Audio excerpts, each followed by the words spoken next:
বিশেষত মনোহরপুর রাজবাড়ি দাঁতনের একটি প্রাচীন ঐতিহ্য আমি বলতে পারি।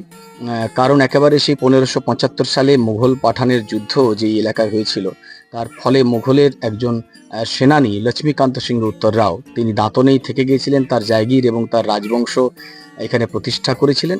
তাদেরই উত্তরপুরুষরা মনোহরপুরে রাজ অট্টালিকা তৈরি করেছিল। সেও প্রায় ৩০০-৩৫০ বছরের পুরনো। এখানে একটি প্রসেনিয়াম থিয়েটার রয়েছে, নাট্যমঞ্চ রয়েছে, যা গঙ্গার এপারে এত বড় থিয়েটার হল আগে ছিল না। ১৯২৬ সালে সেই থিয়েটার হল প্রতিষ্ঠিত। আজকে সবই প্রায় ধ্বংসপ্রাপ্ত।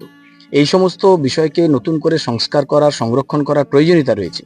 আমরা আমাদের দণ্ডভক্তি একাডেমি থেকে নিয়মিত এই বিষয়ে এক প্রকার সাংস্কৃতিক আন্দোলন তো করেছিলাম, এবং বলতে গেলে আমরা দাবি করেছিলাম, আমরা চিঠি চাপাটি করেছিলাম প্রশাসনের কাছে, এবং প্রশাসনও আমাদের সহায়তা করেছিল।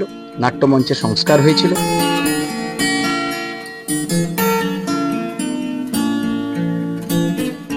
মনোহরপুর রাজবাড়ি আমাদের দাঁতনবাসীর কাছে একটা অন্যতম গন্তব্যস্থল বলা যেতে পারে।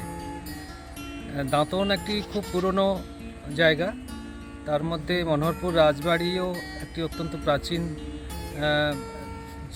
জায়গা, যেখানে গেলে পরে আমরা ইতিহাসের গন্ধ পাই। যে রাজবাড়ি দাঁড়িয়ে আছে এখন প্রায় ভগ্নপ্রায়, এবং রাজবাড়ি সংলগ্ন যে নাট্যমঞ্চ রয়েছে সেও ভগ্নপ্রায়, কিন্তু যা রয়েছে সেটাও একটা দেখার মতো জায়গা।